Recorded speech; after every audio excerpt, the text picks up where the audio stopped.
Once again, greetings YouTube.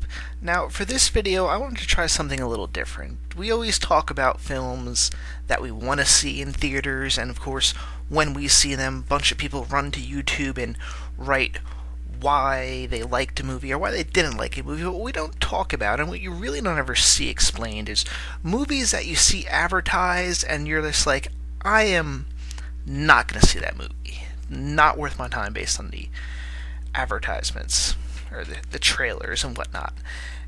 And I think that's an interesting thing to examine within the person's, shall I say, psyche? Nah, probably not psyche, but their attitudes, why they want to go see a movie. Specifically, movies that at least initially look like they would perfectly fit that person. Like, I'm probably not going to see Kung Fu Panda 2 and Cars 2 because I really don't see animated films that much. Not that those Kung Fu Panda and Cars were bad movies. I actually have seen them, not in theaters but afterwards, and they're fine films. But it just does not fit my regular taste, so you wouldn't expect me to be enthusiastic and normally go out and see that in the theater. But there are some films out there that fit the genre that I normally would like, and I'm sure there's some that you would normally like, but you see it and you're like, no. Not going to see it. Not even that it looks just like it was horribly put together, although sometimes that's the case. But there's something not appealing for me, and that's what I'm hoping to kind of find out in this video here, is maybe by me explaining it. You post your own things. Post a movie that you've seen coming out, and you're like, no. And I normally go see a bunch of movies, which that's even more important for me, is that I actually normally see a bunch of movies. There's people that see like 3 films a year. Well, yeah, but let's just get right into this. The first one is one that's got, actually a lot of people have this half and half, and it's Real Steel with Hugh Jackman, which is due out this year, due out in October actually, which is basically a boxing film with robots. Yes, it is. If you haven't seen the trailer, check it out. It is basically a regular boxing story, only boxers have been completely replaced with robots. And I think that's like the first thing that got me, is I don't see how that would replace. Just as this is like a sporting event, they've tried the killer robot stuff. They tried doing that Robot Death League thing, where the little remote control robots would try to kill each other. And it was a nice little oddity for first, and then people watch it for a little bit, and like there's just no boredom, there's no passion in the sport. This looks like even less passion, since it's like just robots going out and pumping. At least the other ones were controlled, and you could see people get, the actual person controlling it. There was at least some excitement from that. But this, it's like, I don't see that. That's like the first thing that hit me. It's that, am I going to be able to suspend my disbelief? And I think that's what this trailer, for me, failed to do. It failed for me to get into this whole world where it's just boxing and they've replaced it with robots. And that's an important thing. And as a theater, I think this happens with a lot of people, especially in a genre like this, the science fiction genre, where it is where it is just however the movie presents itself, you're unable to break that suspension of disbelief. And for science fiction and fantasy stuff, that is key. If you can't break that suspension of disbelief, the movie's over. You've lost the audience. They're not going to like it. Now, maybe it'll be done differently in the film. Though personally, unless I hear something really, really great about this film, not that interested. I've also seen the full trailer as well, and it's very much just a stereotypical. It's another Rocky film. It's the boxing film that we have seen done to death. There's literally nothing new to this other than it's a robot. It's replace the fact it was a robot, and there's nothing to separate this from the contender. Actually, at least the contender had like the whole brother aspect, but the contender, not the contender. No wait, yeah. $1 Million Baby, the Rocky films. How many other goddamn films in between the release of the Rocky films and this little modern batch of boxing films. Wait a minute, just hit me. The fighter, not the contender. The contender's the goddamn show. Change it. If I had a better editing program, I'd change it. Yeah, I meant the fighter, as in with Mark Wahlberg. Sorry, if anyone posts anything, I correct it myself. I caught myself. Anyway, yeah, it's the stereotypical plot, and it's annoying. That's the other thing. It's like there's not anything interesting story wise, other than just the robot thing. Though I will say, if they actually went ahead and called this film Rocking Sock'em Robots, I would be intrigued enough to go see it. I would take a look at it. Now, I know there's some people out there, oh, that's what it is. It's actually not. It actually, at least according to IMDb, and IMDb is basically this Wikipedia, so this could be completely wrong, at least in connection, but that it's based on a Twilight Zone episode called where's the page? Steel from 1963. And you know what? If I hear the ending, do I want to ruin the ending because we don't know if it's going to have the same ending. But okay, since this is purely speculative, people, this is not ruining anything. If in the episode, apparently, they're robots boxing, and at the end, the underdog robot wins, and it's revealed, though, that inside was a human. That it was the trainer the whole time. And which is a great story for, like, oh, it's the human spirit. It really is still superior to these machines. I think he died, too. I haven't seen the episode, but I looked it up a bit. And that's interesting. However, I'm pretty certain this is not going to be the case in here.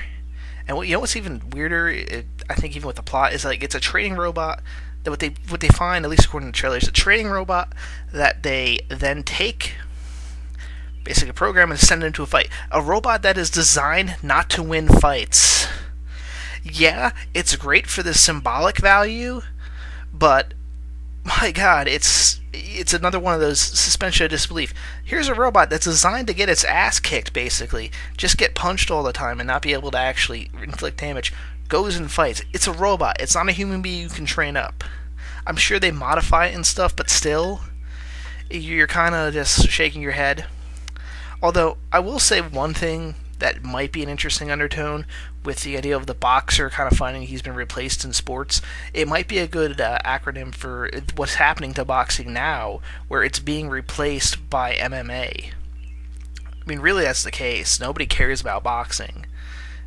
I mean, yes, boxing has its diehard fans, yes, but it's nowhere near UFC. Even UFC's competitors occasionally will get just as much news as boxing gets. Like this had the big fight, the championship fight, and I barely paid attention to it, but I barely saw any news about it too. Which might be an interesting undertone if they try to incorporate that, where it's like boxing this couldn't evolve, and that's why the machine.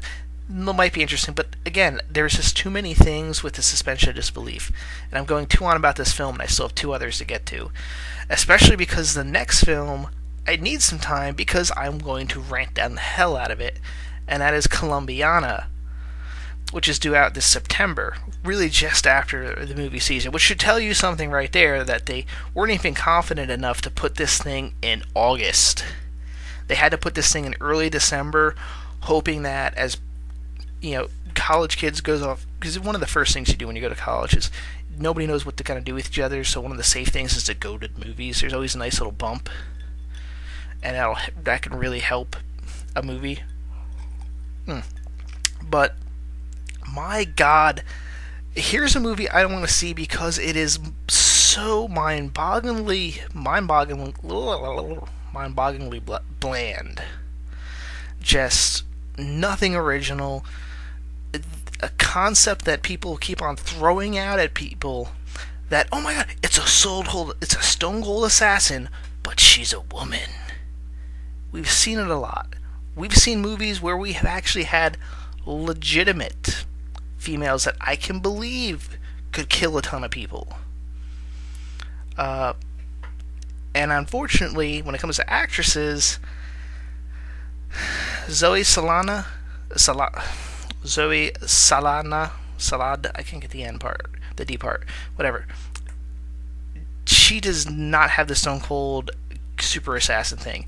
It's a look. It's the supermodel super killer, which was popular real quick in the 90s because it was different. And this is written by the same people that did do La Femme Nikita, which is making me kind of go, these guys have never gotten past that. They got one show that was interesting because it was kind of new concept for the time, but it's one of those things that was only interesting for a very short time period because it was just different. And then people really examined it and realized how stupid it was. Not only that, there's like nothing. It's just she's going to get revenge for her parents. Never remember. Always remember where you came from. That's the other thing. This film it looked like it was a stupid, bland film that didn't have enough courtesy to realize it was a stupid, bland film, and instead is mixing itself up with pretentiousness. Because they repeated that line about 20 times in the trailer. Not even kidding, like every few seconds. They would flash to something real quick and it goes, always remember where you came from. Or, always remember, yeah, I get it. You're doing some sort of line where she can't, you know what? It still looked pretentious, it still looked bland. You know, I made the complaint about Salt. But that was like a plot hole complaint, mainly. That was my problem with this. But at least Salt, didn't hover on the fact that it was a woman that was doing this. Mainly, and benefit was mainly because it was actually written originally for a male character, and then Angelina joined on, and they were like, okay, they'll change a few little things here and there, and boom. But at least Salt also was at least trying to add some new elements to what is this a regular kind of action thriller thing. You know, it took that she doesn't know, is she a secret, is she a double agent or not? Maybe that's not completely new, but it's something that isn't.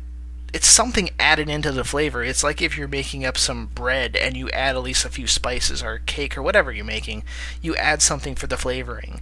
This film looks completely bland, and that's the other problem you can have with a movie. Yeah, it might fit the genre, but it's just completely bland where it looks like it offers nothing. So, am I going to put my effort out to go? Am I going to put an effort in to go see this film? Probably not. Unless I'm really bored that week. And even then, I'm sure I can probably find something else. There's also, and I said this before, how Zoe Salana, whatever. I just can't buy her. That's the other problem, is this supermodel actress thing, especially with her, is I just cannot buy her as the action girl. I know she's trying this persona, but she failed at it in Pirates of the Caribbean. She was fine in Star Trek. She was a great Uhuru. Have you noticed how bad I am with names? She was fine also as Netahiri in Avatar. Well, she was basically alright. I know she did the facial expressions were captured, but alright, she was basically a voice actress here with some facial stuff done as well. But she was fine as Uhuru in the Star Trek movies. It's not that she's a bad actress or she just throw her out. I can't stand her in an action movie. It's this type of role. She doesn't have that physical presence to be that type of person. To be the type of person this role can go. Now, if it was, let's say, Angelina Jolie, the movie would still be completely bland, but Angelina Jolie's charisma and build too fits the role better. Like, there's a scene in this trailer where she's holding a gun, and the gun's barrels are about as big as her arms. I'm sorry, I cannot buy her as this super killer woman. And she also, unfortunately, whenever they do this, they do, as I said, the supermodel. That's more than just the looks. It's also the attitude where they just have no expression, no emotion. It's just always serious. Maybe when they do a flashback, it's super, super happy. There's no in between, which is another thing that, let's say, actresses like Angelina Jolie, Milla Jovovich, Michelle Rodriguez can kind of get that in between thing. The same kind of type of it's hard to articulate here, but the same type of it is charisma, the same type of charisma, but nuances. Let's say that Schwarzenegger would throw in, where Schwarzenegger would do his grin even in a serious action movie. Like the Terminator, he would do his grin. He knew when to add that kind of ironic because I'm about to say human emotion, but for the Terminator. But yeah, and when they're doing this whole supermodel killer thing, she's just so bland because it's too serious. Fighting and killing is a highly emotional thing, and that's why it's natural to have these kind of expressions, even if it's joyous. Because there's normally the adrenaline rushes so much, and that's why it's fun to see an action film. This one's too pretentious, and I can't, in the actual trailer, even buy the actress playing the role, which is another reason I think people will turn down a movie. Actually, this movie fits pretty much 90% of the reasons why people just see a trailer and go, I'm not going to see that film. One, looks incredibly bland. Two, can this not buy the actress playing the part?